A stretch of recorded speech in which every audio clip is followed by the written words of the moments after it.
I did have some friends that were killed over there.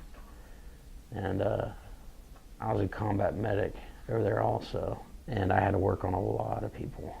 I mean, they'd bring them in by the truckload from the city, from getting lit up into there, and there was about a 10 to 15 minute window where me and the chief had to go out and try to patch these guys up the best we can.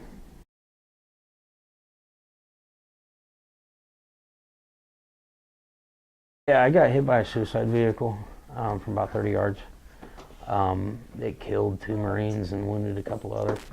But the blast hit me, so I didn't have any of my protective gear on, like flak jacket, Kevlar, or anything like that. And hit me and knocked me completely off my feet. Sent me about 10 to 12 feet backwards. When I woke up, I was bleeding out of my nose and ears.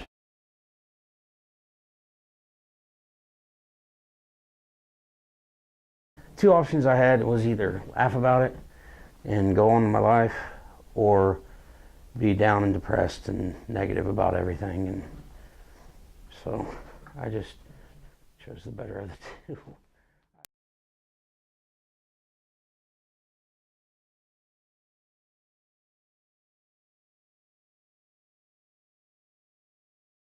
Everybody takes it differently. So it's one big thing where when we meet them in clinic, we kind of get a sense of their personality. We are not a very serious team.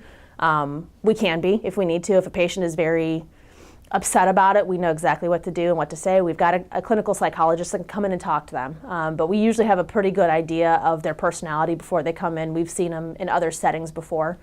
There are a lot of guys that can crack jokes. There's a lot of guys that push the boundaries with the jokes they have. The young guy I was telling you about before, he came in, he wanted to be a pirate for Halloween. So we actually did design a leg that was just like essentially a peg leg. He took a PVC pipe over top of it, painted it like wood, and became a pirate for Halloween. He thought it was great, and that's awesome. There's some guys that are very sensitive about it. They want their leg to be shaped like a leg, they want it to look like a leg, and they don't want anybody to know that they have one. Fortunately though, the current war and all that stuff has driven people to think it's kind of cool. You're seeing more and more amputees in the news, you're seeing them more open about it. A lot of our guys wear shorts and don't care. They don't want to cover. They want to show off their shiny piece of hardware, and they compare all of their look at my cool foot versus your cool socket, and it's kind of cool now to be an amputee. It's a team. It's a team that nobody wants to join, but once you're in, it's kind of fun. And back in World War II, the bombers, they had the pinup girls usually riding like a big 500-pound bomb or something like that. You know, that's when I'm going to get on the side of my leg. So, I mean, I love tattoos and stuff like that. I was thinking about getting on the back, maybe I'm was stupid, and have it pointing to my prosthetic. I've seen all kinds of crazy tattoos like that. Another one says 1 foot in the grave. So a lot of them come from our young guys. No surprise there. The same kid that asked about having a pirate leg. He came in and he was a very clean-cut young man when we first saw him, and he started getting some tattoos when he got out of the service. And he's like, "Kim, you gotta see my new tattoo." "What'd you do?" And he pulled down the back of his shirt and he had across his shoulder blades. He said, "I had a blast in Afghanistan." And that's where he lost his leg, was in Afghanistan. I was like, you might actually come to regret that. He goes, no, I think it's great. One guy brought in a t-shirt that he wanted laminated into a socket, and it said, "Combat medic, some assembly required." I mean, they all just have those little quips about him. They're like, yeah, you know, Matt, one of our fabricators in the back, he actually joked around the one day. He was like, "So you think if I go get a pedicure, they give me 50% off? Because they're only doing 5 toes instead of 10? You know, just little jokes here and there that they're just hilarious. I think I had two guys in the room one time. One was a left amputee and the other one was a right. And they said we could go shoe shopping together. So that's one thing that they were using as far as humor to, you know, kind of lighten the moment and talk about their shoes. I know me and Matt were at I think it was a middle school one time, and they were asking Matt, you know, did it hurt? And he said, you know, what do you think? You know, I lost my leg, yes it hurts. So yeah, they do use that to cope, and I think it also allows the other people that are with them to kind of understand that where the amputee is in that moment and how they have coped with the loss of their limb. Some kids suck, so scaring them is awesome. They'll stare and stare and stare and stare, and I had one walk up to me in a restaurant, and I stole this from another amputee, but I used it, and asked me what happened. I said I didn't eat my vegetables. Went back to his table. Ate his vegetables. Works. So.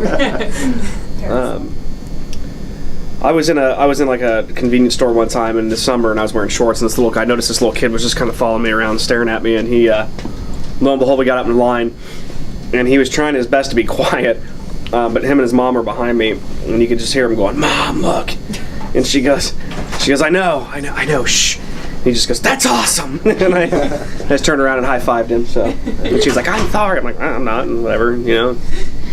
It's cool. Your kid's awesome. I mean, I'm not saying that I don't get depressed or upset about it every once in a while, but I mean, who wouldn't?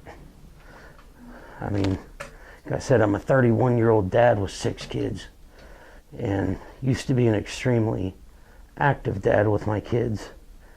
And I'm an amputee, so I mean, it's kind of, some guys don't even know that I am until I tell them, you know, and I have to prove it to them, and it kind of, it just takes their guard down, I think.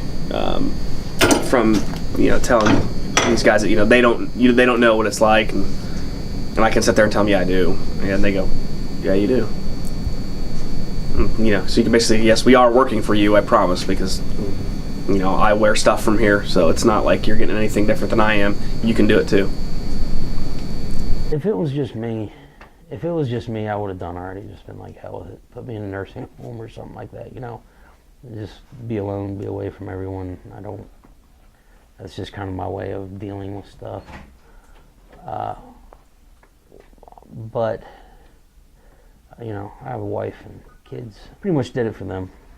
I mean, I'm not going to just, you know, lay in bed all day or do whatever. You know, I actually need to be a father to my kids and show them that pretty much no matter what happens, you need to,